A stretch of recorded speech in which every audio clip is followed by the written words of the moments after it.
Hey, what's going on? I'm Blockabilly, and this is my classic town layout.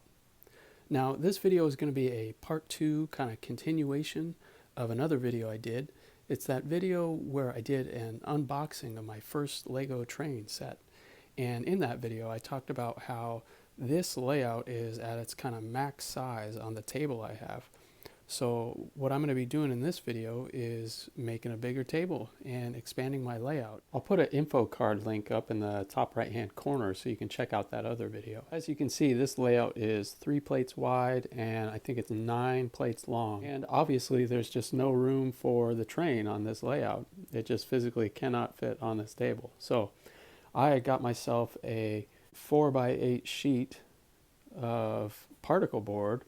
The particle board was a lot cheaper than plywood, so I'm going to try that. It's not as strong and you definitely can't get it wet, but I mean, I'm not planning on getting it wet, so I think I'll try that first.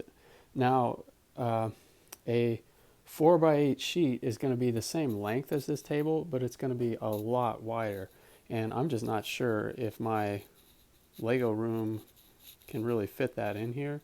I mean, it will fit, but I'll definitely lose a lot of working space. The first thing I have to do anyway is clear off this table, and with these base plates it's really not that hard to take this all apart, but the biggest pain is taking apart the monorail track and remembering how I have it laid out if I want to put it back together that way. I'm not sure. I kind of like it like this, but I don't know, we'll see.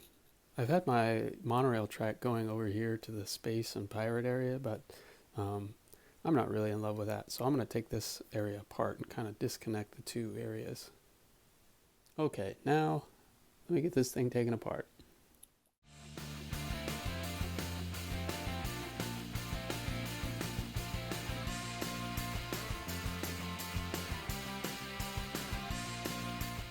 Well, that wasn't too bad. I got all that cleaned off. I wouldn't want to do that every day, but it wasn't so bad. As far as layouts go, mine's pretty small.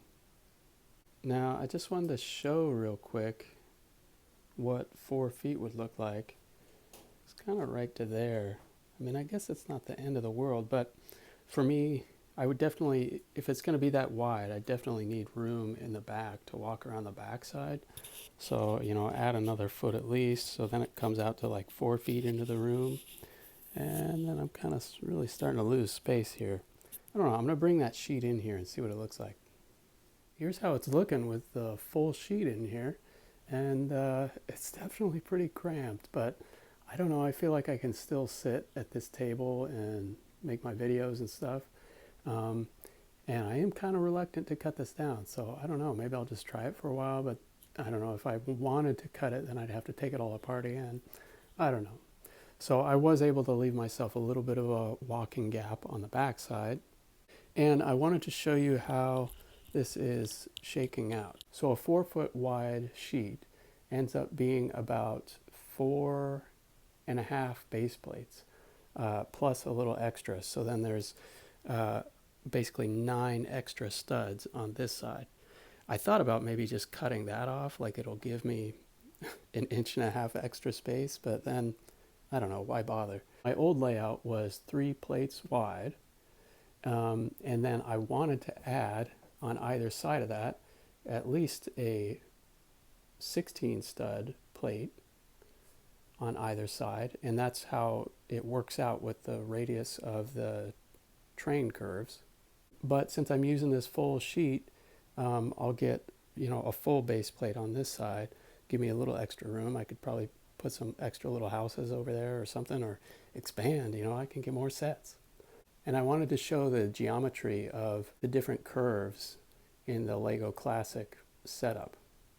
A regular base plate is 32 by 32, and the road curve to start off with is about a 24 stud curve to the outside diameter of the curve, and the lanes are 8 studs wide, so a 16 stud wide road. And then on the outside of that, the monorail curve fits perfectly 2 studs away from the outside of the road curve. So that is about a 30 stud radius, and you're left with 2 studs on the outside. And then the train curve is a really wide curve, and it is at about 44 studs. And that doesn't fit on a normal base plate, but if you have the larger 48 by 48 base plates, it does fit on a full 48 plate. So it is kind of cool that Lego designed it like this, because it all just kind of ends up working out, and those curves fit together really nice. So in a Lego classic town, almost all the cars are 4 studs wide. There are some 6 stud cars, but they're usually like specialty trucks. The monorail is 4 studs wide, and the monorail track is about 4 studs wide, a little extra on the outside. And then the trains are 6 studs wide, and the train track is 8 studs wide.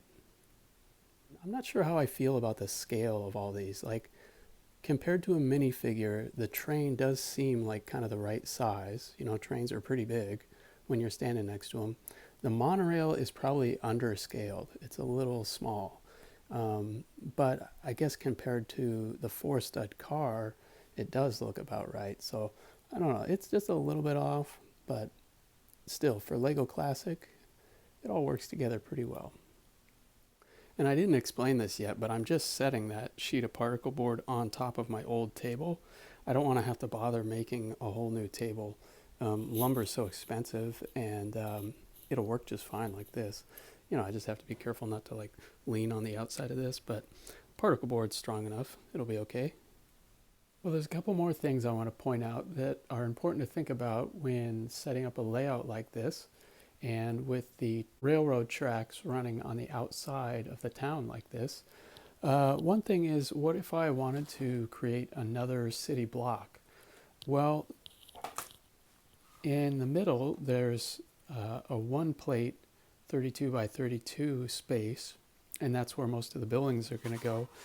But over here on this side, let's just say I wanted to have a narrow passage down the middle.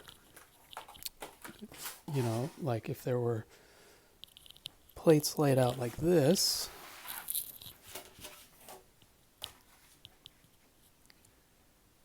you see, like this, with, you know, something small in the middle, like little houses or something. Well, with the train like this, it's not going to work. Looking at this right now, it is kind of cool looking, and you could, of course, just reroute the train around maybe. I mean, of course, that's a simple way to do it. But in this case, what I would normally have to do, oh, and I'll show you with another 3-way piece here too. Obviously, not going to work. So, what you would do is you would have to have another full 3-plate city block. So there would be a crossing like this, and you can make a railroad crossing using those wider wedges. I forget what size they are, and then you fill in the middle, and then you can create a train crossing like that.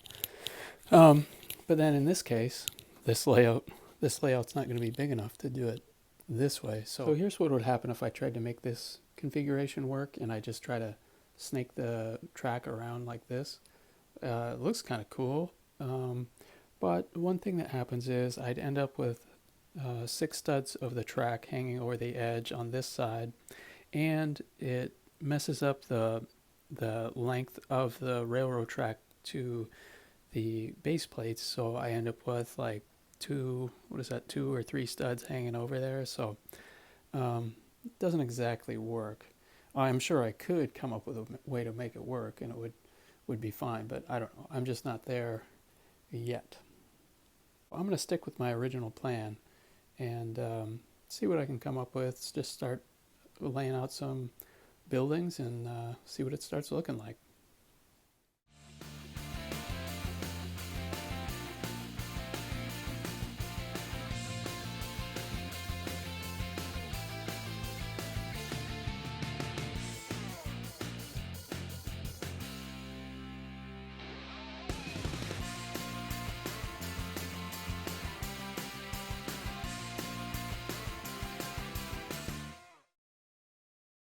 Okay, here's where I've ended up.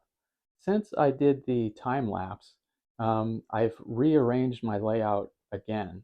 I really just wasn't happy with what I had that first go around, that first attempt I was making there.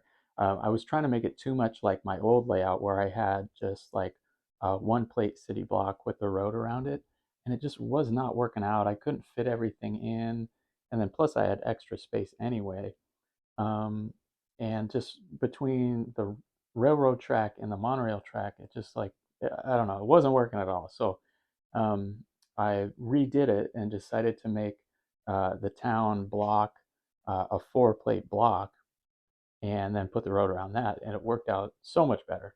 And then now I can incorporate the gas station in a way that makes a little bit more sense. It's always kind of hard to incorporate that in because really it should have like a turnout, the gas station, and then another turnout back to the road, but that takes a lot of space. And so now these are all my sets from when I was a kid in the 90s, except now I've incorporated my new train and train station, the Freight and Crane Railway, and I'm really happy with it. I have some room to expand now. So I have some plans of what I want to do next. Like, for instance, I've had the monorail, which is the airport shuttle. I've had that since I was a kid, but I've never had an airport. So I've got plans to get myself an airport for my town. But right now, I've got the shuttle launch and the other planes and whatnot. But I definitely want to get that airport. And then I also have a paradise house, the pink Lego bricks. And what else? I think I've got one other paradise set. I might move things around a little bit, but I'm pretty sure like maybe this block will stay the same. I'll probably leave the gas station there. You'll see how I still have the monorail curve around and come to the center of the layout. And of course, that's just so it can go around the tall police station and so these cranes can operate without the monorail being in the way. I really wanted to have the railway do something a little bit more exciting than just a loop around. But the railway curve is just so wide, it's kind of hard to incorporate into a small layout like this. And even the switch tracks, I had kind of wanted to have a switch out in here, but it doesn't quite fit into this space. And right now, the way the monorail is at this height, the train is too tall to go underneath it. So you know how I was saying that Lego planned out everything so perfectly when it comes to the curve of the road, the monorail, and the railway. The one thing that is a little bit odd about it is the height of the monorail, because it seems like maybe they weren't really thinking about somebody having a train go underneath because all the trains are taller than this. So it just wouldn't work. Now, of course, what everybody would think of doing is just putting like two bricks underneath these pillars or on top, and so those are 10 bricks high, and then that would make it 12, and then the train would fit just fine. And then over here, this station, I could easily raise up this station another two bricks, and that wouldn't be a big problem. But the one thing that would kind of get messed up is this station here, because this is intended to be at ground level. So, with this slope down track right here, it's meant to go down to ground level. And then this station is made to be just perfectly right at the train height and ground level. So I could have this track be two studs higher. Then I just have to build up this platform a little bit. So I guess that wouldn't be a big deal. Um, but I'm such a nut about trying to kind of keep things original. Although I have modified this already. I moved the sign over. I made a pillar here to support the track, and I made that kind of arch support there too. And I'm already planning on expanding a little bit more. I want to get another sheet of particle board to put on this table, and I'm going to have it kind of be the 4 feet from that wall to this sheet. So that's the full width of the particle board. And then from that wall to the end of this table, it's not quite 8. So I think it's closer to 6 maybe. So it'll stick out a little bit more, but that way maybe then I can expand the train out over there. and do some other cool stuff over there. And I'll have to find another place for the space stuff and maybe move the pirates too. Well, that's going to do it for this video. I'm really happy with how this has turned out. It worked out really well. Not exactly what I was originally planning on, but I am happy with it. So like the video if you found it interesting, and subscribe to the channel for more updates on my Lego layout. Thanks for watching.